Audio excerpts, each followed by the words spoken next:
안녕하세요. 머니부티크 김정란입니다. 반갑습니다. 제가 원래는 매크로 영상을 매주 토요일에 촬영을 해서 일요일에 업로드를 해드렸었는데요. 이번 주만 조금 사정이 있어서 조금 빨리 업로드를 하도록 하겠습니다.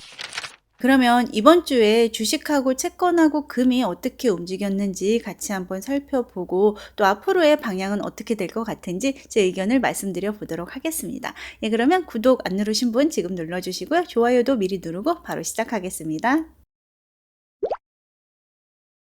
이번 주에 주요 자산의 움직임을 한번 보면요.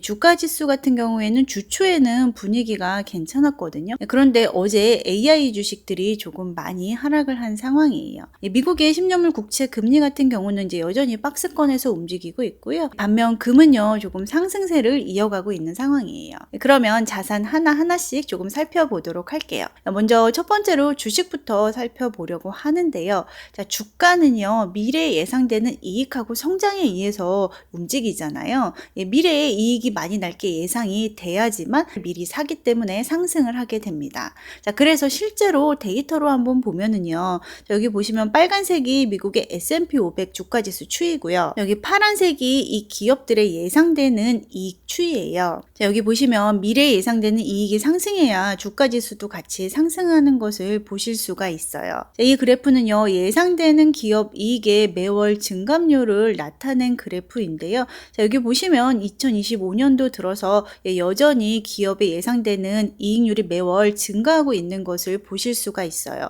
최근에는 이렇게 약간 반등한 것도 우리가 확인이 그래프를 통해서 가능합니다. 자, 그래서 여전히 기업의 예상되는 이익은 증가를 하고 있기 때문에 이러한 부분은 주가 상승에 조금 더 힘을 실어줄 수 있는 데이터라고 보실 수가 있어요. 그렇지만 미국 기업 이익이 이렇게 증가될 게 데이터로 확인이 되더라도 오늘 새벽처럼 주식이 이렇게 떨어지면 덩달아서 우리 가슴도 이렇게 철렁일 수밖에 없는데요. 그래서 오늘 저는요, 지표를 하나 더 추가로 좀 보자라고 말씀을 드리고 싶어요. 제가 지난주에는 이제 유동성 가지고 말씀을 드렸는데, 유동성은 이제 지난주에 말씀드린 것처럼 계속 늘어날 수 있다라고 제가 말씀을 드렸고, 이 유동성 증가는 아무래도 주식 상승에 조금 도움되는 그런 요인으로 작용을 하고요. 기업 이익 증가 또한 주식 상승에 영향을 미치는 요인이죠. 그런데 이 두 지수와 더불어서 우리가 하이힐드 스프레드로 한번 보시는 것도 괜찮을 것 같거든요. 지금 보시면 하이힐드 스프레드가 한 3% 정도 되고요. 지난 4월에 증시가 하락했을 때 하이힐드 스프레드가 한 3.5% 정도 됐었어요. 왜 제가 하이힐드 스프레드를 보자라고 말씀을 드리냐면요. 이 하이힐드 스프레드와 이 나스닥 주가 지수의 연도별 증감률을 한번 비교를 해보면은, 이렇게 하이힐드 스프레드가 높은 시기에는요, 주가 지수가 전년 대비 이렇게 영락 없이 하락을 해줬었습니다. 그래서 이 하이힐드 스프레드가 조금 여기서 더 치솟는다면은 그때는 우리가 주식을 조금 정리하는 시그널로 갖자라고 말씀을 드리고 싶어요. 이 하이힐드 스프레드는요, 직접 조회하실 수도 있는데 여기 프레드 사이트 가셔가지고 이렇게 입력을 하시면은 조회가 가능하십니다. 그러면 이어서 미국의 10년물 국채금리 추이도 한번 보도록 할게요. 자, 이번 주에는 이제 미국의 10년물 국채금리가 박스권에 있기는 했지만, 자, 이렇게 한 번에 떨어졌던 시기도 있고요. 또 이제 어젯밤에는 또 이렇게 올랐었습니다. 주초에 금리가 이렇게 떨어졌던 이유가 이제 ADP에서 매주 고용 관련 지표를 발표를 하는데, 자, 실은 이제 ADP는 우리 시장에서 그렇게 신뢰하는 고용 지표는 아닌데요. 자, 지금 미국 정부 셧다운으로 인해 가지고 고용 지표가 발표가 안 되고 있었잖아요. 그렇다 보니까 이제 ADP 데이터에 의존을 해서 시장이 주초에는 움직였었습니다. 자, 그런데 이제 셧다운이 해소가 됐기 때문에 앞으로는 ADP 데이터보다는요, 이제 고용 보고서에 의해서 시장이 더 움직이긴 할 거예요.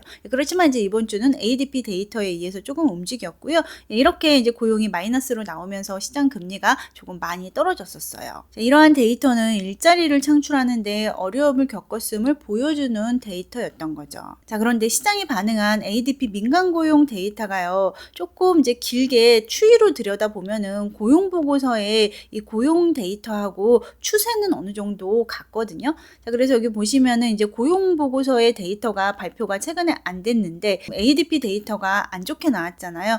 그래서 이제 앞으로 발표되는 이 고용 보고서상의 이 고용 데이터도 조금 잘 나오지 않을 것 같기는 하거든요. 자, 그런데 오늘 새벽에 그 FOMC 연준 위원들이 조금 매파 발언을 많이 했어요. 그래서 금리가 지금 다시 4.1% 위로 올라서 올라서 있는 상황인데요. 그런데 지금 미국의 경기를 조금 들여다볼 수 있는 지표들을 조금 더 파헤쳐 보면은요.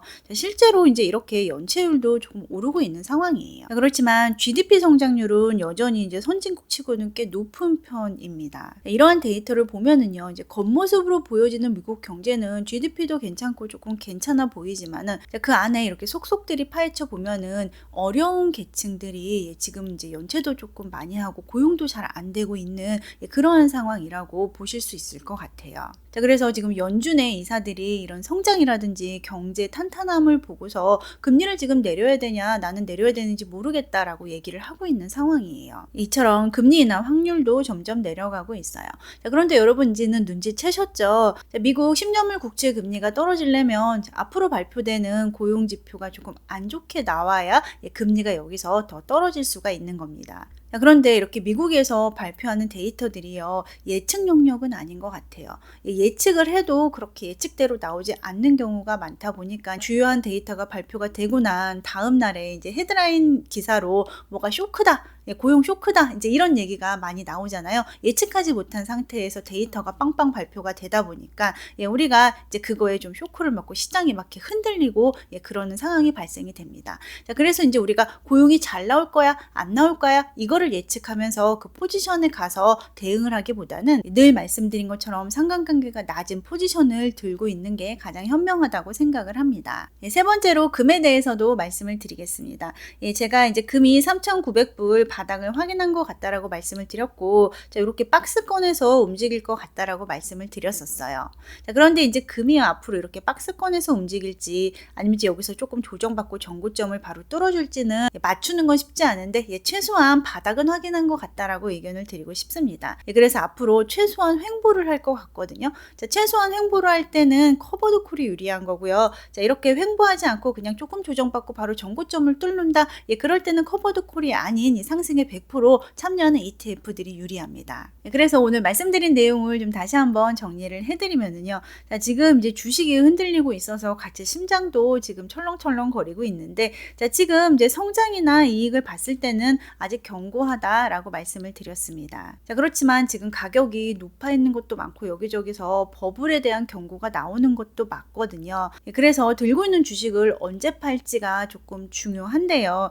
저는 이제 그 시기를 하이힐드 스프레드로 조금 참고를 해보자라고 말씀을 드렸습니다. 그리고 미국의 장기 국채는 지금 같은 환경에서는 이제 횡보할 걸로 전망을 했지만, 제가 여러 번 말씀드렸지만 고용이 안 좋게 나온다면은 미국의 장기 국채 가격은 올라갈 수 있겠지만요, 주식은 떨어질 수 있습니다. 그래서 이렇게 발표되는 지표를 조금 주의 깊게 같이 보시면 좋을 것 같아요. 그리고 금은요, 최소 박스권이 예상된다라고 말씀을 드렸습니다. 그래서 이제 분할 매수 여전히 추천해 드립니다. 오늘 말씀드린 내용 관련해서 의견 있으시면 자유롭게 댓글로 남겨주시고요.